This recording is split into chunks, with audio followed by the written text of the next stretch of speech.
Avon news में आप सभी दर्शकों का स्वागत है। मैं आपके साथ Ilyas Badeghar.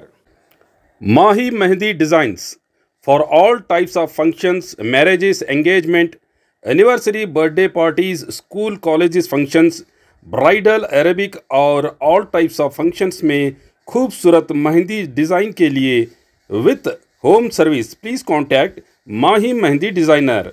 Address railway station back road, Bijapur. Contact number 8117481855 and 8123333857। Thank you. Ram Mandir के उद्घाटन के दिन बीजापुर में कई कार्यक्रम। जनवरी 22 को जो राम मंदिर का उद्घाटन होने जा रहा है, इसी के चलते शहर बीजापुर में भी रामनवमी उत्सव समिति और राम मंदिर ट्रस्ट की ओर से कई कार्यक्रम आयोजित किए जा रहे हैं, जिसकी विस्तृत जानकारी दी उमेश वंदाल ने। ಇದೇ ದಿನಾಂಕ 22 ಸೋಮವಾರರಂದು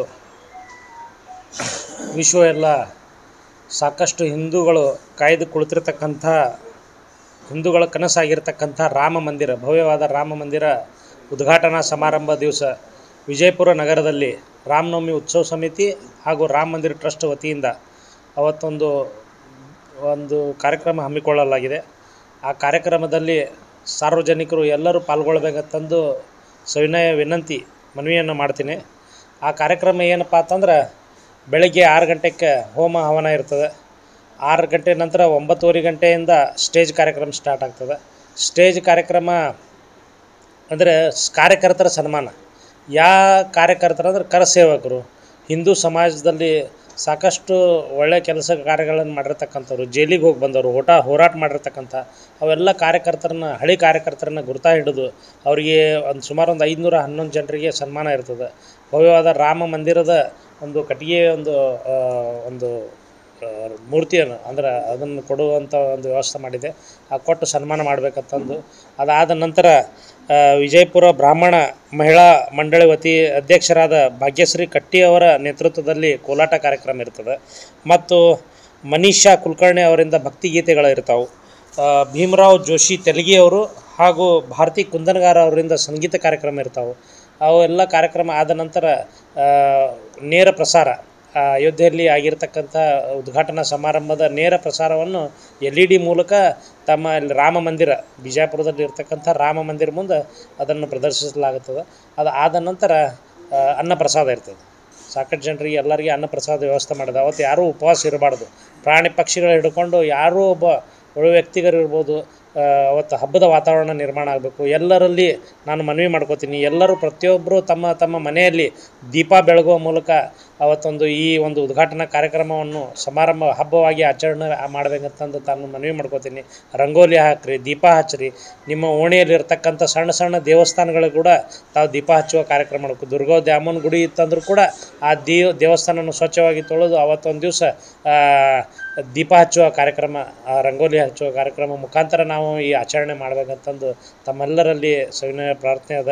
ಆವತ್ತು ಭವ್ಯವಾದ ರಾಮನ ಮೂರ್ತಿಯನ್ನು ಕೂಡ ನಾವು ಇಟ್ಟಿರ್ತೀವಿ. ಅದರ ದರ್ಶನ ಕೂಡ ಮಾಡ್ಕೊಂಡು ಹೋಗ್ರಿ, ಅನ್ನಪ್ರಸಾದ ಮಾಡ್ಕೊಂಡು ಹೋಗ್ರಿ. ಆಮೇಲೆ ಸಾಯಂಕಾಲ ದೀಪೋತ್ಸವ ಕಾರ್ಯಕ್ರಮ ಇರ್ತದೆ ರಾಮ ಮಂದಿರ ಎದುರುಗಡೆ. ಅದು ಎಲ್ಲರೂ ಬಿಜಾಪುರದ ಎಲ್ಲ ಜನತೆಯವರು ಪಾಲ್ಗೊಳ್ಳಬೇಕಂತಂದು ಮನವಿ ಮಾಡ್ಕೊತಾರೆ. ಅದ್ರಾಗ ಈ ಎಲ್ಲ ಕಾರ್ಯಕರ್ತರು ಯಾರು ಈ ಸಮಾಜಕ್ಕೆ ಹೋರಾಟ ಮಾಡ್ಯಾರ ಅವ್ರು ಇವತ್ತಿಗೆ ಬೇರೆ ಬೇರೆ ಪಕ್ಷಗಳು ಇರ್ಬೋದು. ಅವು ಪಕ್ಷ, ಜಾತಿ, ಮತ, ಪಂಥ ಎಲ್ಲ ಬಿಟ್ಟು ನಾ ಹಿಂದೂ ಬಂದು ಒಂದು ಅನ್ನುವಂಥ ಒಂದು ನಿಟ್ಟಿನಲ್ಲಿ ಅವತ್ತು ಎಲ್ಲ ಪಕ್ಷ ಅವತ್ತು ನಾವು ಸುಮಾರು 25-26 ವರ್ಷದಿಂದ ಅವರೆಲ್ಲರೂ ಕೂಡ ಹೋರಾಟ ಮಾಡೀವಿ. ಅವತ್ತಿಗೆ ಬೇರೆ ಬೇರೆ ಪಕ್ಷಗಳ ಕಾರಣಾಂತರದಿಂದ ಕಾಂಗ್ರೆಸ್ ಒಳಗದಾರ, JDS ಒಳಗದಾರ, ಬೇರೆ BJP ಒಳಗದಾರ, ಎಲ್ಲ ಪಕ್ಷದಾಗ ಅದಾರ. ಅವೆಲ್ಲ ಪಕ್ಷವನ್ನು ಬಿಟ್ಟು ಅವತ್ತು ಬರೀ ಎಲ್ಲರೂ ನಾವು ಯಾರು ಹೋರಾಟಗಾರ ಅದಿಲ್ಲ ಅವರೊಟ್ಟರಿಗೂ ನಾವು ಸನ್ಮಾನಿಸುವಂಥ ಕೆಲಸ ನಾವು ಮಾಡ್ತೇವೆ. ಇಲ್ಲಿ ಎಲ್ಲರೂ ಮುಕ್ತವಾಗಿ ಬರ್ಬೋದು. ಇವರೇ ಪರ್ಟಿಕ್ಯುಲರ್ ಅಂತ ಇಲ್ಲ. ಅದು ರಾಜಕಾರಣಿಗಳ ವೇದಿಕೆ ಅಲ್ಲ, ಅದು ಸಾಮಾನ್ಯ ಕಾರ್ಯಕರ್ತರ ವೇದಿಕೆ, ಕರಸೇವಕರ ವೇದಿಕೆ. ರಾಮ ಮಂದಿರ ಮುಂದೆ ಸಿದ್ದೇಶ್ವರ ದೇವಸ್ಥಾನ ಹಿಂದ್ಗಡೆ ಇರತಕ್ಕಂಥ ರಾಮ ಮಂದಿರ, ಶನಿ ದೇವಸ್ಥಾನ ಅಂತಾರಲ್ಲ, ಶನಿದೇವ್ರ ಮಂದಿರ ಅಂತಂದು ಅಲ್ಲಿ ಇದು ಹೋಮ ಹವನ ಬೆಳಗ್ಗೆ 6 ಗಂಟೆಗೆ ಪ್ರಾರಂಭ ಆಗಿರ್ತದೆ. 108 ಜನರು ಹೋಮ ಇರ್ತದೆ. ಅದಾದ ತಕ್ಷಣ ಸ್ಟೇಜ್ ಕಾರ್ಯಕ್ರಮ ಇರ್ತದೆ. ಅದಾದ ನಂತರ ಸಾಂಸ್ಕೃತಿಕ ಕಾರ್ಯಕ್ರಮದ, ಸನ್ಮಾನ ಸಮಾರಂಭದ, ಅನ್ನ ಪ್ರಸಾದದ, ಸಾಯಂಕಾಲ ದೀಪೋತ್ಸವ ಕಾರ್ಯಕ್ರಮ ಅದ. ಒಂದು 4-5 ಸಾವಿರ ಜನ ಆಗ್ಬೋದು.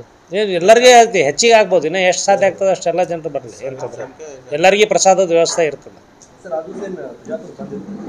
ಬಿಜಾಪುರ ಬಂದತ್ತೇನು ಇರೋದಿಲ್ಲ. ಅವತ್ತೊಂದು ಹಬ್ಬದ ವಾತಾವರಣ, ಹಬ್ಬ ಹೆಂಗಿರ್ತದೆ ಇವತ್ತಿಗೆ, ಹಬ್ಬದಾಗ ಹೆಂಗಿರ್ತದೆ ಆ ವಾತಾವರಣ ಇರ್ತದೆ ಎಲ್ಲ ಕಡೆ. ಎಲ್ಲರೂ ಬರಲಿ, ಎಲ್ಲರೂ ಮುಕ್ತವಾಗಿ ಬರ್ಬೇಕು. ಬಿಜಾಪುರದ ಜನತೆ ಎಲ್ಲರೂ ಬರಲಿ, ಏನು ತೊಂದರೆ ಇಲ್ಲ.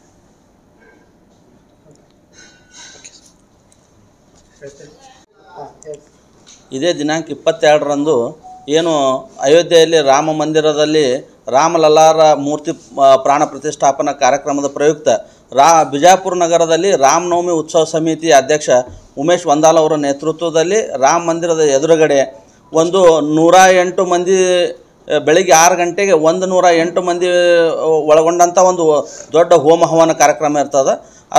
ಅದರ ನಂತರ ಇಡೀ ಹಿಂದೂ ಸಮಾಜಕ್ಕಾಗಿ ದುಡಿದಂಥ ಕಾರ್ಯಕರ್ತರಿಗೆ ಸನ್ಮಾನ, ಕರಸೇವಕರಿಗೆ ಸನ್ಮಾನ, 511 ಮಂದಿಗೆ ಅವತ್ತಿನ ದಿವಸ ಸನ್ಮಾನ ಇಟ್ಕೊಂಡ್ರ ಉಮೇಶ್ ವಂದಾಲ್ ಅವ್ರ ನೇತೃತ್ವದೊಳಗೆ.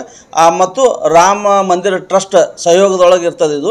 ಅವತ್ತು ಸುಮಾರು ಒಂದು 8ರಿಂದ 10 ಸಾವಿರ ಜನರಿಗೆ ಅನ್ನಪ್ರಸಾದದ ವ್ಯವಸ್ಥೆ ಅದ. ಆಮೇಲೆ ಆ ಬಂದಂಥ ಕರಸೇವಕರಿಗೆ ಏನು ಸನ್ಮಾನಗೊಳ್ತಾರೆ ಆ ಎಲ್ಲ ಕರಸೇವಕರಿಗೂ ಕೂಡ ರಾಮ ಮಂದಿರದ ಪ್ರತಿರೂಪವಾದಂಥ ಒಂದು ಮಂದಿರವನ್ನು ಅವತ್ತು ಕಾಣಿಕೆಯಾಗಿ ಕೊಡುವಂಥ ಒಂದು ಕಾರ್ಯಕ್ರಮ ಅದ. ಮತ್ತು ವಿವಿಧ ಸಾಂಸ್ಕೃತಿಕ ಕಾರ್ಯಕ್ರಮಗಳು ಅವತ್ತು ಇಡೀ ದಿವಸ ನಡೀತಾವೆ. ಇಡೀ ವಿಜಯಪುರ ನಗರ ಹಬ್ಬದ ವಾತಾವರಣದಿಂದ, ಇಡೀ ಜಗತ್ತೇ ಹಬ್ಬದ ವಾತಾವರಣ ಇರೋದ್ರಿಂದ ನಮ್ಮ ವಿಜಯಪುರ ಎದರೊಳಗೂ ಹಿಂದೆ ಬೀಳಬಾರ್ದು ಅನ್ನುವಂಥ ನಿಟ್ಟಿನೊಳಗೆ ಇವತ್ತು ರಾಮನವಮಿ ಉತ್ಸವ ಸಮಿತಿಯಿಂದ ಇಡೀ ಬಿಜಾಪುರ ಅಲಂಕಾರ ಮಾಡೇವೆ. ನಮ್ಮ ಎಲ್ಲ ಕಾರ್ಯಕರ್ತರು ಪ್ರತಿಯೊಂದು ಮಹಾತ್ಮರ ಏನು ಸರ್ಕಲ್ಗಳದಾವೆ ಎಲ್ಲ ಸರ್ಕಲ್ಗಳಿಗೆ ಒಂದು ಕೇಸರಿಮಯ ಮಾಡುವುದರ ಮುಖಾಂತರ ಈ ರಾಮ ಜನ್ಮಭೂಮಿಯಲ್ಲಿ ಕೂಡ ಇಲ್ಲಿ ವಿಜಯಪುರ ನಗರದ ಎಲ್ಲ ಜನರು ಅದರೊಳಗೆ ಕೂಡ್ಕೊಂಡು ಇವತ್ತು ಅದನ್ನು ಯಶಸ್ವಿಗೊಳಿಸ್ತೀವಿ ಅನ್ನುವಂಥ ಮಾತನ್ನು ಈ संदर्भ ले आते हैं। तो और खबरों के लिए देखते रहिए A1 news channel, the face of trust.